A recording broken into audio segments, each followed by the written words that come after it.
Je m'appelle Noémie Vasseur, et le matin où mon mari m'a apporté le petit déjeuner au bureau fut le matin où ma vie a basculé en silence. Si j'avais mangé ce repas, ma fille n'aurait jamais vu le jour. Il était un peu plus de 8 heures, Paris s'éveillait à peine dans la brume matinale. Lorsque Marc Delacroix est entré dans mon bureau avec un récipient isotherme à la main, cela m'a tout de suite paru étrange. En 3 ans de mariage, mon mari, le PDG du groupe Delacroix, une entreprise pesant des milliards d'euros, ne s'était jamais présenté à l'improviste avec quoi que ce soit de fait maison. Pas de fleurs, pas de café, et certainement pas de petit déjeuner. Il m'a souri, un sourire prudent, le genre qui semble chaleureux jusqu'à ce qu'on le fixe trop longtemps. « Joyeux anniversaire de mariage », a-t-il dit. 3 ans. Je voulais faire quelque chose de gentil pour toi. L'odeur m'a frappé au moment où il a posé la boîte sur mon bureau. Lourde, riche, trop forte. Mon estomac s'est noué instantanément. Depuis des semaines, je luttais contre des nausées matinales incessantes, celles qui transforment même les odeurs familières en menaces. Marc ne savait pas que j'étais enceinte. Personne ne le savait. Je me suis forcée à rester calme, les mains croisées proprement, le cœur battant bien plus fort que mes pensées. Il s'est penché, m'observant, attendant. « Mange tant que c'est chaud », a-t-il dit doucement. Je l'ai préparé moi-même. Quelque chose dans sa façon de le dire a rendu la pièce plus petite, plus oppressante. À ce moment-là, je ne me sentais pas aimée. Je me sentais surveillée. Et d'une certaine manière, sans savoir pourquoi, je savais que ce n'était pas un cadeau. C'était un test. Avant ce matin-là, je pensais comprendre ma vie. J'étais Noémie Vasseur, directrice des opérations au sein du groupe Delacroix, et la femme qui se tenait discrètement aux côtés d'un homme puissant. Les gens supposaient souvent que je vivais dans le luxe, mais la vérité était plus simple. Je travaillais de longues heures, je portais les mêmes tailleurs neutres année après année, et je croyais que la stabilité se gagnait par la patience. Marc Delacroix et moi étions mariés depuis 3 ans. Sur le papier, nous étions impressionnants. Il était décisif, discipliné, admiré par les investisseurs de la défense. J'étais organisée, loyale et efficace. Ensemble, nous semblions indestructibles. Mais derrière les portes closes, quelque chose avait changé des mois plus tôt. Marc était devenu distant de manière subtile, avec moins de conversations, des silences plus longs, et des questions sur les finances qui ressemblaient davantage à des interrogatoires. Il parlait souvent de risques, de protection du patrimoine, et de la façon dont les gens devenaient des passifs lorsque les émotions s'en mêlaient. Je me disais que c'était le stress. Les PDG portent un poids que la plupart des gens ne voient jamais. Ce que je ne lui avais pas dit, c'est que mon corps avait changé. 3 mois plus tôt, j'avais découvert que j'étais enceinte. Après des années à m'entendre dire que cela n'arriverait peut-être jamais, j'ai gardé le secret, non par manipulation, mais par prudence. Mes nausées étaient constantes, mon énergie s'évanouissait, et quelque chose au fond de moi me murmurait que le timing était important. Je voulais attendre le bon moment, un dîner tranquille, un jour de paix. Je ne savais pas que la paix avait déjà disparu. Je ne savais pas que mon mari ne pensait plus comme un homme qui construit une famille, mais comme un homme protégeant une forteresse, et je ne comprenais pas encore que dans son monde, même un enfant pouvait être considéré comme une menace. Elle s'appelait Léa Moreau. Elle avait rejoint l'entreprise à peine 3 mois plus tôt en tant qu'assistante de direction affectée à mon étage. Jeune, soignée et prudemment ambitieuse, Léa évoluait dans les bureaux avec une confiance qui semblait répétée. Elle s'habillait avec élégance, parlait doucement et observait tout, surtout Marc. Je l'avais remarqué par petits moments, la façon dont sa posture changeait lorsqu'il entrait dans une pièce, comment sa voix s'adoucissait quand elle s'adressait à lui, comment elle riait un peu trop facilement à des choses qui n'étaient pas drôles. Ce matin-là, lorsque Marc est sorti de mon bureau pour prendre un appel, Léa est apparue dans l'encadrement de la porte, tenant une pile de dossiers. Ses yeux se sont immédiatement posés sur le récipient alimentaire sur mon bureau. « Ça sent divinement bon », a-t-elle dit avec un sourire. « Vous avez tellement de chance. » Mon estomac s'est retourné à nouveau. Je savais que je ne pourrais pas ouvrir ce couvercle sans être malade. Je lui ai rendu son sourire, calme en surface, épuisé à l'intérieur. « J'ai déjà mangé plus tôt », ai-je dit. « Je suis complètement rassasiée. » Elle a hésité, jetant un coup d'œil dans le couloir en direction de Marc. Ce serait dommage de gâcher ses efforts, ai-je ajouté. Vous n'avez pas encore pris de petit déjeuner, n'est-ce pas? Son visage s'est illuminé. Elle n'a pas demandé 2 fois. Merci, Noémie, a-t-elle dit, soulevant le récipient à 2 mains comme s'il s'agissait de quelque chose de précieux. Je ferai en sorte que rien ne soit perdu. Lorsqu'elle est partie, je me suis adossée à ma chaise et j'ai expiré lentement, le soulagement m'envahissant. La nausée s'est apaisée. Mes mains ont cessé de trembler. Je me suis dit que ce n'était rien, juste de la nourriture, juste un autre matin. Je ne savais pas que je venais de passer quelque chose de mortel entre les mains d'une autre femme. Et je ne savais pas que dans l'heure qui suivrait, le bureau serait rempli de hurlements. J'étais à la moitié de la révision d'un rapport lorsque le bruit a retenti. Ce n'était pas fort au début, juste un bruit survenant de l'open space, comme une chaise qui se renverse.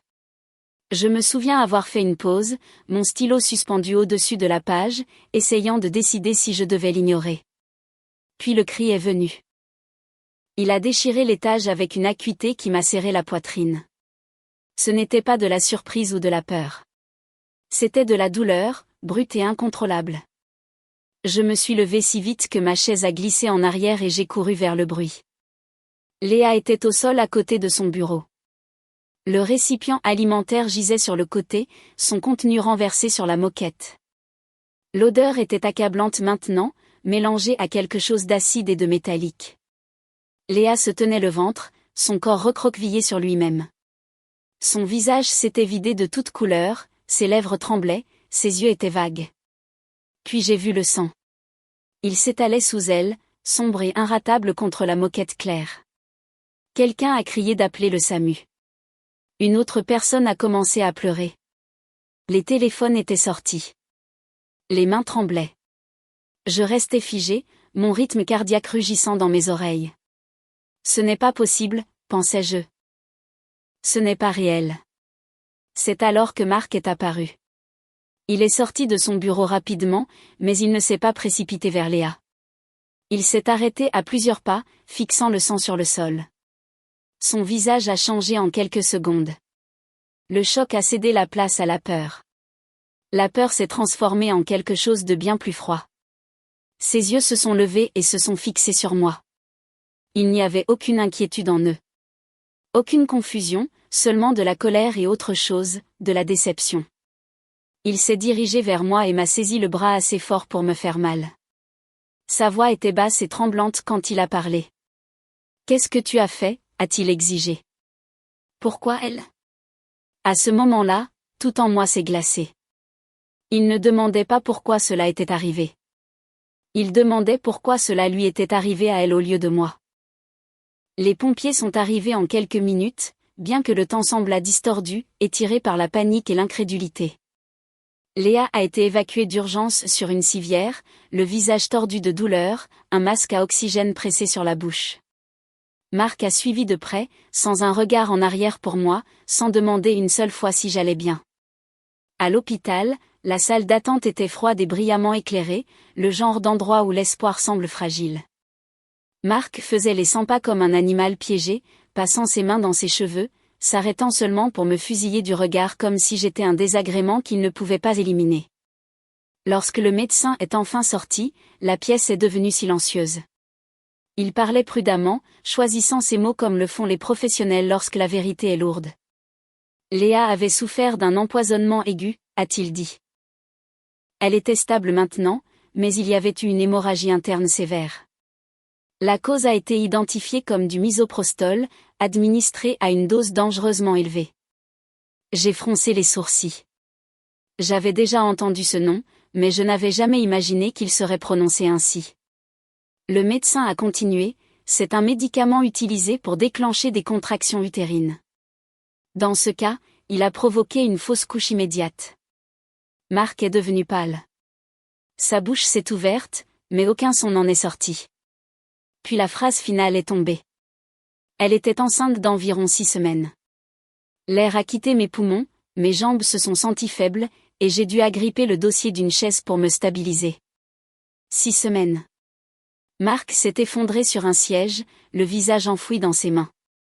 Mais en l'observant, quelque chose ne collait pas. Sa réaction n'était pas du chagrin. C'était un calcul qui s'effondrait sous la pression. Dans cette pièce stérile, la vérité a commencé à s'assembler pièce par pièce. Léa était enceinte. La nourriture avait été empoisonnée. Et d'une manière ou d'une autre, impossiblement, j'étais toujours debout, ce qui signifiait que je n'étais jamais censé être là. Les questions ne se sont pas arrêtées une fois le médecin parti. La police est arrivée et a commencé à demander comment la nourriture avait été préparée, qui l'avait touchée, où elle avait été conservée. J'ai répondu calmement, rejouant la matinée dans mon esprit avec une clarté douloureuse. J'avais ouvert le récipient une fois. Je n'avais pas mangé. Je n'avais rien ajouté. Puis je l'avais donné à Léa. Marc a raconté une histoire différente. Il a dit qu'il avait tout cuisiné lui-même. Il a dit que la nourriture n'avait jamais quitté sa vue jusqu'à ce qu'il la pose sur mon bureau. Il a dit que j'étais restée seule avec pendant près d'1 heure. Pendant qu'il parlait, j'ai réalisé qu'il pensait avoir construit un piège parfait, mais il avait manqué un détail. Le rapport de toxicologie est revenu rapidement. Le médicament avait été entièrement dissous dans la nourriture, pas saupoudré, pas ajouté plus tard. Il avait été mélangé soigneusement pendant que la nourriture était encore chaude. Cela signifiait que le poison était là depuis le début. Marc l'avait préparé ainsi. Je l'ai regardé à ce moment-là, vraiment regardé, et j'ai compris la vérité avec une clarté terrifiante. Ce petit déjeuner n'a jamais été destiné à Léa. Il était destiné à moi, à mon corps, à l'enfant grandissant en moi dont il ignorait l'existence, ou peut-être qu'il soupçonnait et craignait. La nausée qui m'avait sauvé n'était pas une faiblesse. C'était un bouclier. Léa n'avait pas été ciblée. Elle avait été un dommage collatéral. Et l'homme que j'avais épousé avait prévu d'effacer son propre enfant pour protéger sa fortune. À ce moment-là, j'ai cessé d'avoir peur. J'ai commencé à me concentrer. Je n'ai pas confronté Marc à nouveau. Je ne l'ai pas accusé, je n'ai pas pleuré, je n'ai pas exigé d'explications.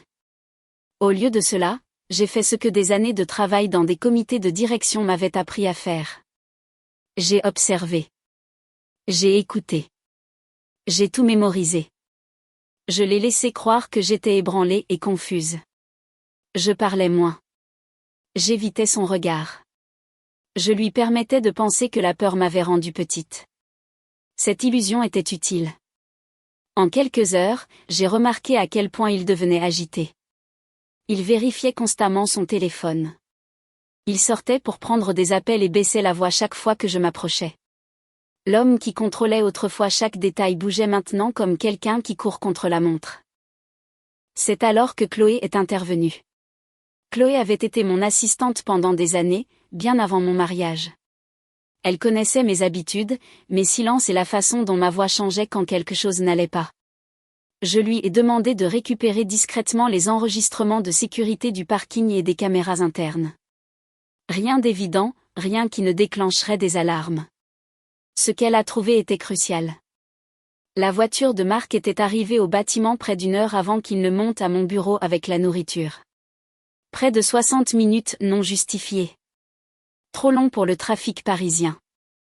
Trop long pour une coïncidence. Puis il y a eu un autre extrait, un homme utilisant l'escalier de secours portant un sac poubelle noir au lieu d'utiliser le local à ordures habituel.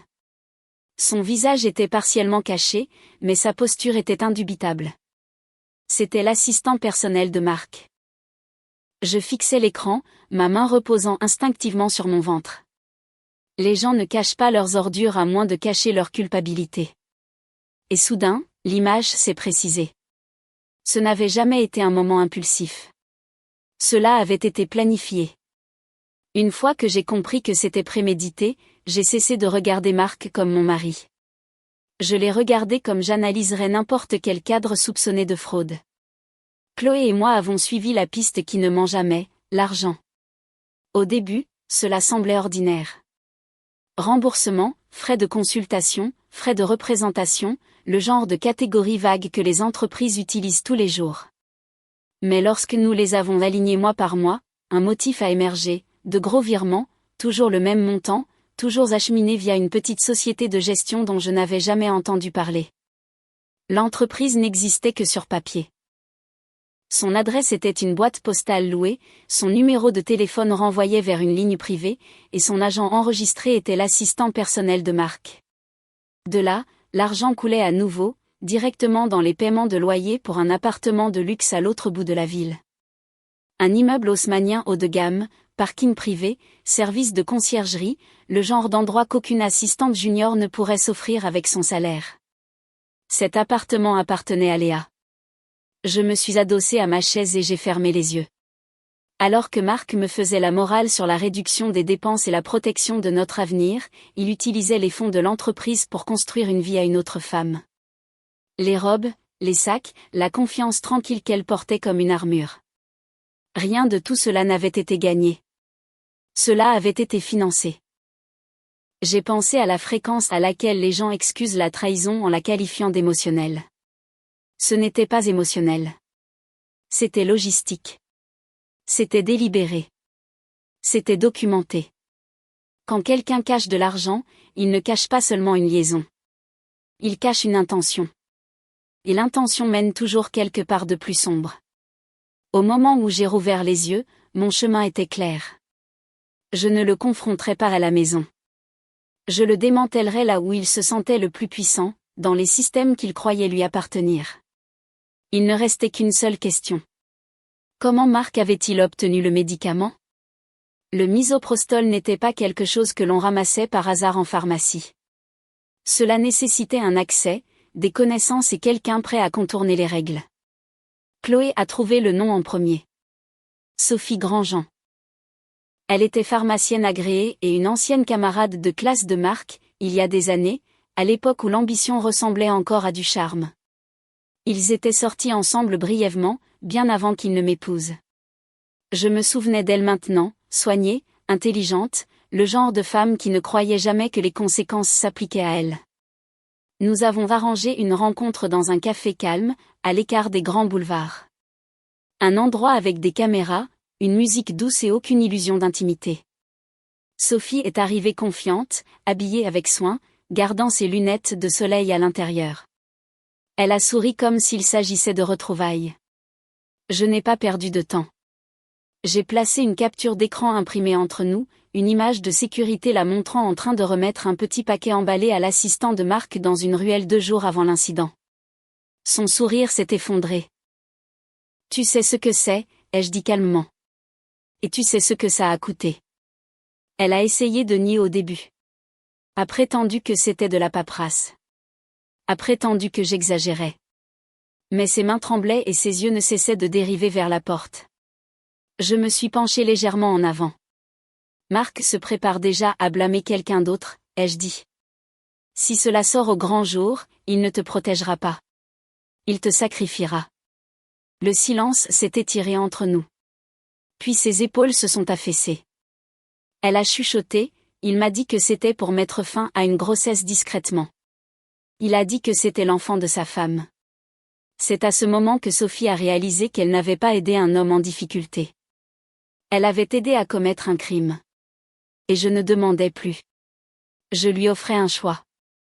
Sophie n'a pas pleuré tout de suite. Elle est restée très immobile, fixant la table entre nous comme si le bois pouvait s'ouvrir et l'engloutir tout entière. Puis lentement, elle a fouillé dans son sac et a sorti une petite clé USB. Elle l'a placée près de ma main, mais ne l'a pas lâchée. J'ai tout gardé, a-t-elle dit doucement. Les messages, les enregistrements d'appels, les confirmations de paiement. Je ne lui faisais pas confiance. Pas complètement. Cet aveu m'en disait plus sur Marc que n'importe quoi d'autre. Plus tard ce soir-là, seule dans mon bureau, j'ai verrouillé la porte et inséré la clé dans mon ordinateur. Mes mains étaient stables, mais ma poitrine était serrée, comme si je me préparais à un impact. Sa voix a rempli la pièce. Froide, contrôlée, familière. Je veux que ça ait l'air naturel, disait-il, comme une fausse couche spontanée. Pas de complications, pas de soupçons. La grossesse est un problème que je veux voir disparaître. J'ai arrêté l'enregistrement pendant un long moment. Je ne respirais plus. Puis j'ai posé ma main sur mon ventre, sentant le plus faible mouvement sous ma paume. La vie, réelle et fragile. La nausée qui m'avait humiliée, la faiblesse que j'avais essayé de cacher. Tout cela avait été la raison pour laquelle mon enfant était encore en vie. Cet enregistrement n'a pas seulement exposé mon mari. Il a réécrit ma compréhension de l'amour, du mariage et de la sécurité. À partir de ce moment, il n'était plus question de trahison. Il était question de survie. Et je savais exactement où la vérité devait être entendue. La réunion du conseil d'administration était prévue pour 9 heures précises. Marc était assis en bout de la longue table de conférence, costume impeccable, voix rassurée, jouant le rôle qu'il avait perfectionné au fil des ans. Pour quiconque regardait, il ressemblait à un homme aux commandes, confiant, intouchable.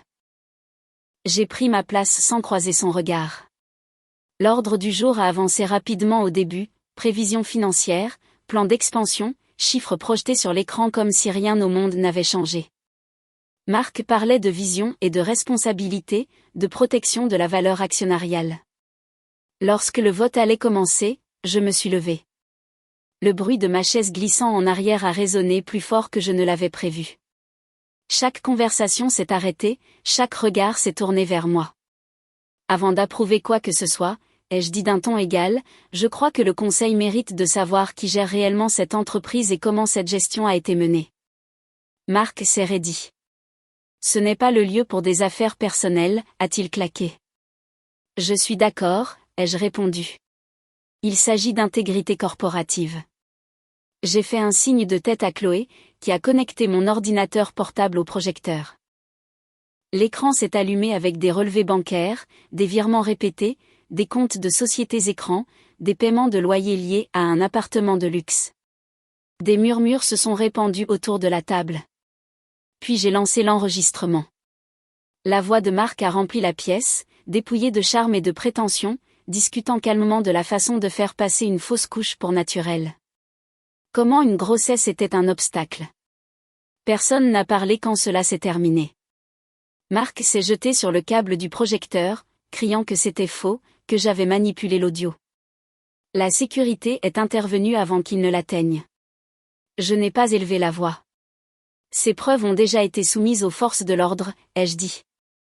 Je demande la suspension immédiate de Marc Delacroix en tant que PDG en attendant l'enquête. Pour la première fois depuis que je le connaissais, Marc semblait petit. Le vote a été unanime. Les portes de la salle de conférence se sont ouvertes avant que quiconque ne puisse dire un mot. 2 officiers de police sont entrés, suivis d'un représentant juridique de la conformité de l'entreprise. L'atmosphère a changé instantanément.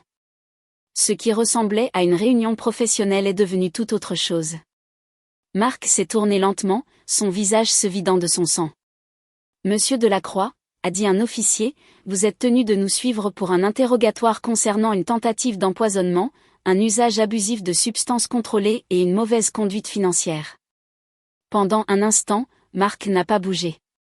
Puis il a ri sèchement, un son mince et fragile. C'est un malentendu, a-t-il dit. Ma femme est émotive. Elle a toujours été émotive. Personne n'a répondu. Alors que les menottes se refermaient autour de ses poignets, son calme s'est finalement brisé. Il a regardé autour de la pièce, cherchant un allié. Son assistant s'est levé brusquement. Je coopérerai, a laissé échapper l'homme. J'ai suivi les ordres. J'ai des dossiers, des emails, tout. La trahison fut immédiate et complète. Marc s'est tordu vers lui, la rage traversant son visage, mais c'était trop tard.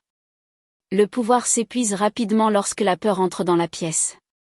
Alors qu'il l'emmenait, les yeux de Marc ont trouvé les miens. Il n'y avait aucune excuse là-dedans. Aucun regret.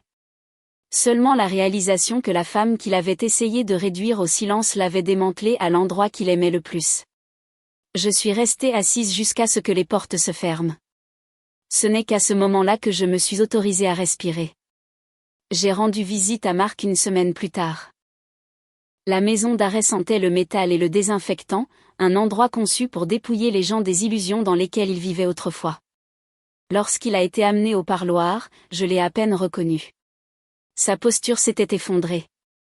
La confiance qu'il portait comme une armure avait disparu. Il s'est assis en face de moi, les mains tremblantes. Noémie, a-t-il dit doucement, se penchant vers la vitre. J'ai fait une erreur, une terrible erreur. Mais nous pouvons arranger ça.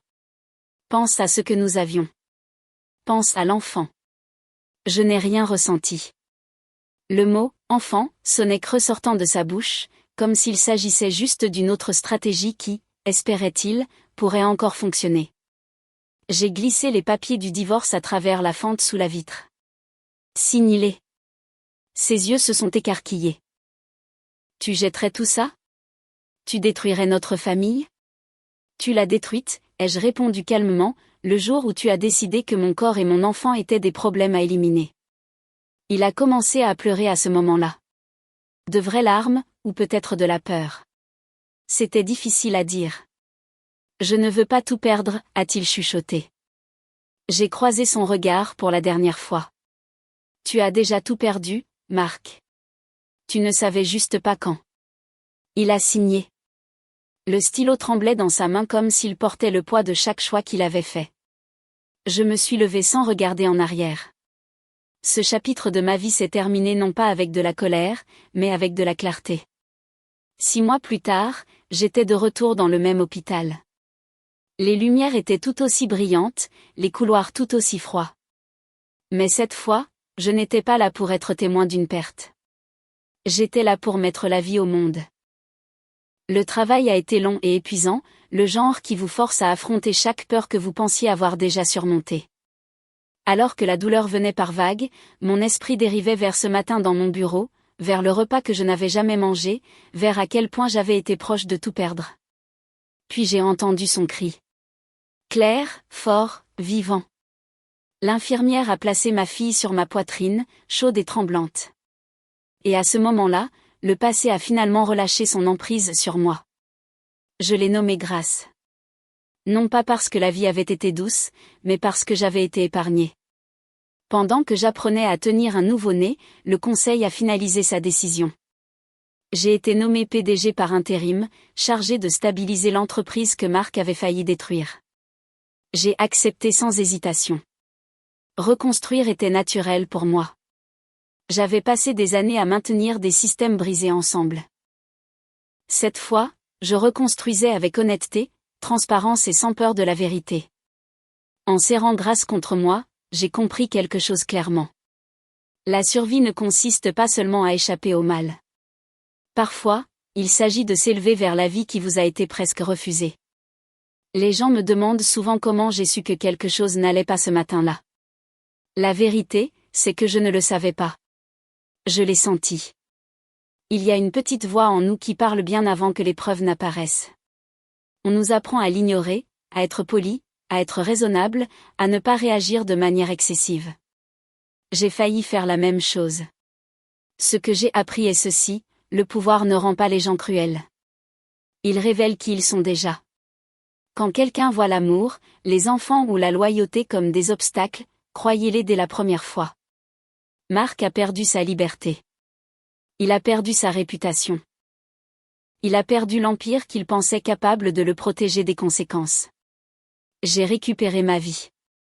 Grâce grandira en sachant qu'elle était désirée, protégée et choisie.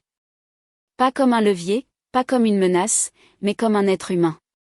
Si vous écoutez ceci et que quelque chose dans votre vie sonne faux, n'attendez pas de preuves pour respecter votre instinct. Prenez vos distances, protégez-vous, posez les questions difficiles. Parfois, la survie ressemble au silence. Parfois, elle ressemble à s'éloigner. Et parfois, elle ressemble à se lever dans une pièce où vous n'étiez jamais censé parler.